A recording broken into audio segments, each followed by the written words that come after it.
नमस्कार फ्रेंड्स, मी नेहाज किचन मराठीमध्ये तुम्हा सगळ्यांचं खूप खूप खूप मनापासून स्वागत आहे.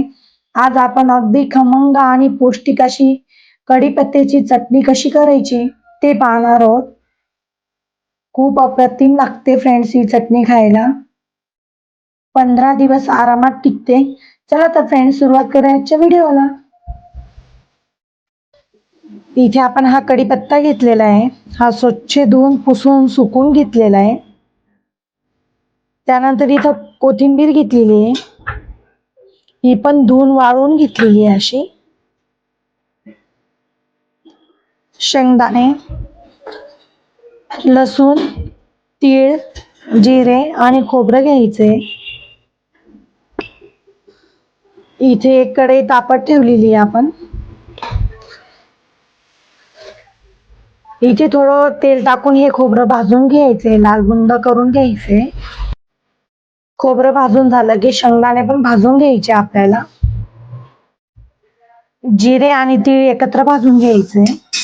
इथे थोडं तेल टाकायचंय आणि कोथिंबीर तळून घ्यायची, म्हणजे खूप छान होती, क्रिस्पी होते ही कोथिंबीर. परत इथे थोडं तेल टाकायचं आणि कढीपत्ता टाकून घ्यायचा आहे. कढीपत्ता टाकून घ्यायचा आहे इथे.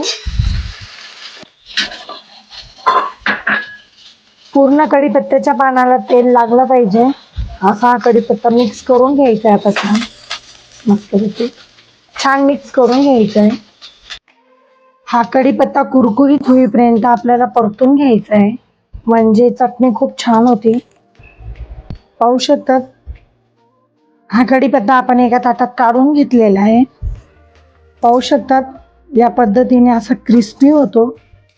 खोबरं आणि आपण असं ब्राऊन रंग येईपर्यंत भाजून घेतलेलं आहे.